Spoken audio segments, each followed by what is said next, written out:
Welcome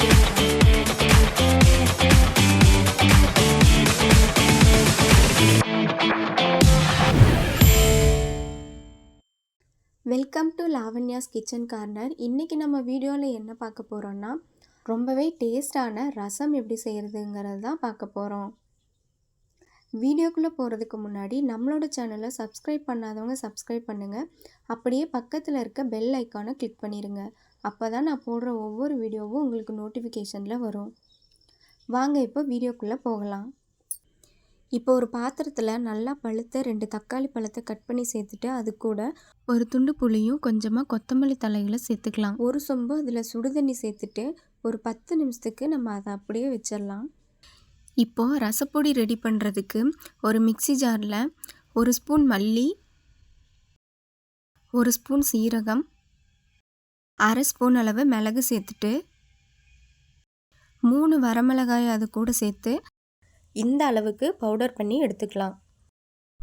இப்போது 10 பல் பூண்டு சேர்த்து பல்ஸ் மோடில் கொரகொரப்பாக அரைச்சி எடுத்துக்கலாம்.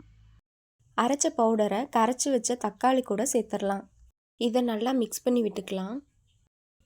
இப்போது ரசம் தாளிக்கிறதுக்கு ஒரு கடாயை சூடுபடுத்தி அதில் 2 குழிக்கரண்டி அளவு எண்ணெய் சேர்த்துட்டு ஒரு பிஞ்சளவு சீரகம், கொஞ்சமாக கடுகு சேர்த்து பொரிஞ்சதுக்கப்புறமா 2 வரமிளகாயை சேர்த்து பொரிய விட்டுடலாம்.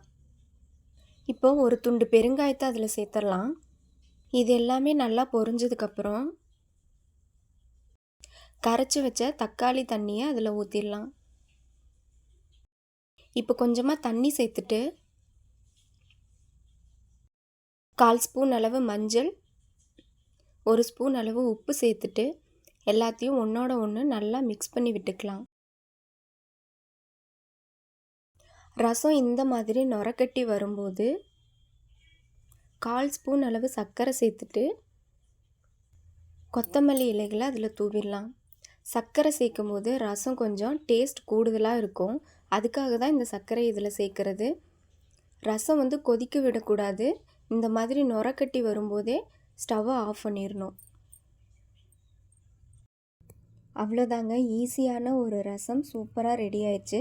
இந்த ரெசிபி உங்களுக்கு பிடிச்சிருந்துச்சுன்னா நீங்களும் உங்கள் வீட்டில் ட்ரை பண்ணி பார்த்துட்டு எப்படி இருந்துச்சுங்கிறத எனக்கு கமெண்ட்டில் சொல்லுங்கள். இந்த வீடியோ உங்களுக்கு பிடிச்சிருந்துச்சுன்னா லைக் பண்ணுங்கள், ஷேர் பண்ணுங்கள், கமெண்ட் பண்ணுங்கள்.